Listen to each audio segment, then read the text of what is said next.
Hi friends. ವರ್ಷಕ್ಕೊಮ್ಮೆ ದರ್ಶನ ನೀಡೋ ಹಾಸನಾಂಬ ದೇವಸ್ಥಾನದ ಬಗ್ಗೆ ನಿಮಗೆಲ್ಲ ಗೊತ್ತಿದೆ.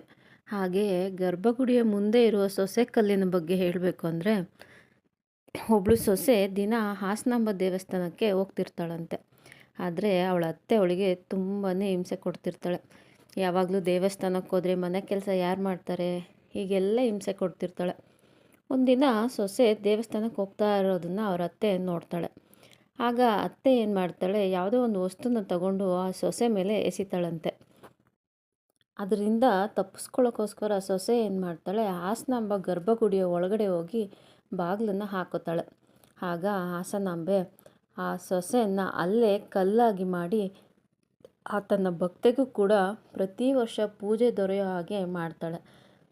ಹಾಗೆ ಆ ಕಲ್ಲು ಪ್ರತಿ ವರ್ಷ ಒಂದು ಭತ್ತದ ಕಾಳಿನಷ್ಟು ದೇವಿಯ ಹತ್ತಿರ ಮುಂದೆ ಹೋಗುತ್ತೆ ಅಂತ ಹೇಳ್ತಾರೆ. ಹಾಗೆ ಅದು ಯಾವಾಗ ಹಾಸನಾಂಬೆ ಹತ್ತಿರ ಹೋಗುತ್ತೋ ಅಂದು ಈ ಕಲಿಯುಗನೇ ಅಂತ್ಯ ಆಗುತ್ತೆ ಅಂತ ಕೂಡ ಹೇಳ್ತಾರೆ.